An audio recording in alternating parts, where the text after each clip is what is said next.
आणि बुलेटिनच्या सुरुवातीलाच बातमी बारामतीमधून आहे। शरद पवार आणि युवा नेते युगेंद्र पवार जवळपास 1 तासाहून अधिक काळ बैठक करत आहेत। त्यांची बैठक जी आहे ती आता पार पडलेली आहे। बैठक पार पडल्यानंतर शरद पवार आणि युगेंद्र पवार हे गोविंद बागेकडे रवाना झालेत। माजी सहकार मंत्री हर्षवर्धन पाटील हे देखील बैठकीला उपस्थित होते।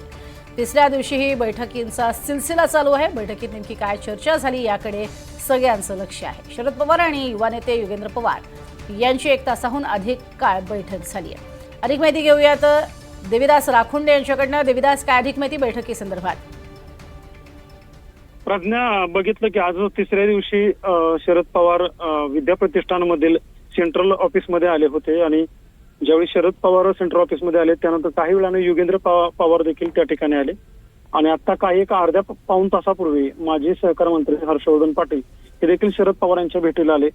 हर्षवर्धन पाटील आणि शरद पवार युगेंद्र पवार यांच्यामध्ये जवळपास अर्धा पाऊण तास चर्चा झाली आणि त्यानंतर आता हर्षवर्धन पाटील असतील शरद पवार असतील ते बाहेर पडले, गोविंद बागेसाठी ते रवाना झालेत। दोघांमध्ये नेमकी काय चर्चा झाली हे जरी अद्याप प्रतिक्रिया समोर आली नसली तरी राष्ट्रवादीच्या विलीनीकरणाच्या दृष्टीने काही दोघांमध्ये चर्चा झाली का असा देखील याला कांगोरा आहे।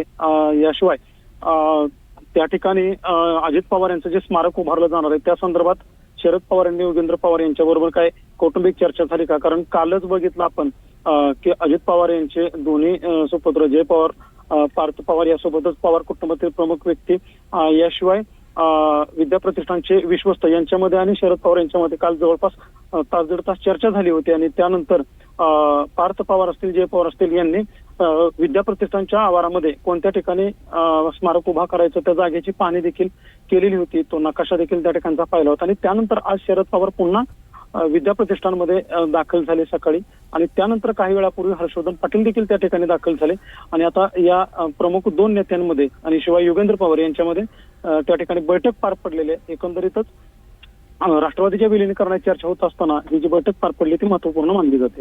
नक्कीच। तुर्तास धन्यवाद देविदास या संपूर्ण माहितीसाठी।